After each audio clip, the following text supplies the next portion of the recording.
Hello, my name is Eli Neal, and I went to the Every High and Low Joint acapella, or not, the joint concert between Tune In acapella, No Strings Attached acapella group, and the Afro American uh, Gospel Choir at the University of Alabama. I went on Sunday, March 23rd at 5:30 p.m. So, almost exactly a week ago. Um, the so I'm looking at the rubric right now. The first thing to discuss is the music. So the it's like the concert was split in half.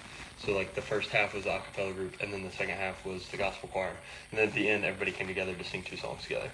The music for the first half was very like technical and like slow, and I want to say somber, but it wasn't really somber. It was more like ethereal and like very like technical and like hitting all the words or hitting all the notes exactly as they were trying to, and they had guys like beatboxing, but they were like in the background just to keep the beat going. Um, but it was very ethereal, very serious, um, and they sang a lot of songs that I didn't know until the second group, No Strings Attached, sang "The Climb" by Miley Cyrus, literally in the dead middle of the concert. I have never heard "The Climb" like that, and I think it's funny because like, I've sang that song in the car, like screaming it, but they like sang it very um, even and like they sang it well, and they like they showcased the vocal range of like from the sopranos all the way down to the lowest of the bass. Like everybody stretched their limits as much as they could, and it was really beautiful to be perfectly honest. And then after that, the Afro American Gospel Choir came up, and they were not acapella, so they had a keyboard, they had a bass, and then they had a piano. And I thought this was cool. Their piano player was a guy named Dave, and Dave was completely blind, and it was cool. So it was an Afro American gospel choir, but they had a white man named Dave playing the piano, and they had one white girl in the choir who I actually know. Her name is Lila, and she hangs out with my fiance because they're all in sororities together. But we didn't know that she was in it until we got there, so that was pretty cool. Um, but they sang a couple of songs, and then when they all came back together, they sang "Ain't No Mountain High Enough," which was really cool. But the Afro American Gospel Choir was fun because everything went instead of like ethereal and like serious, everything became like a party, but it was like people praising God, which I think is really cool. Um, so the tempo increased, everything increased. There was less technicality in the way that they were singing, but everybody was made up for that in just like raw emotion and happiness, which I thought was really cool.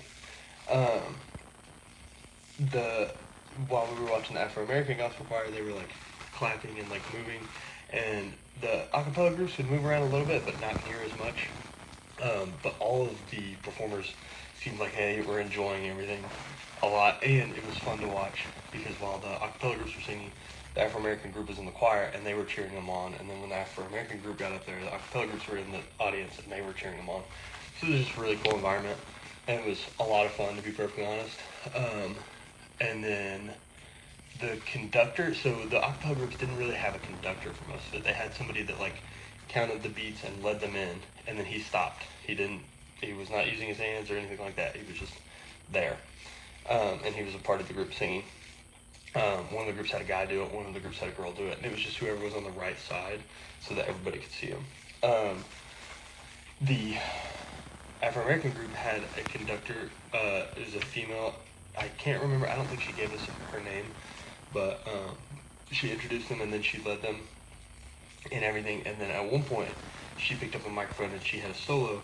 And so a man stepped out from the tenors and he led them. And so that was really cool. Like he just came up and took her spot, and he was ready, and he just rolled right along with it. So it's really cool. My favorite part of the whole concert was definitely when they all came together and sang "Ain't No Mountain High Enough," because one, I know that song, so I was able to sing along a little bit, and they encouraged us to sing along, which I thought was cool.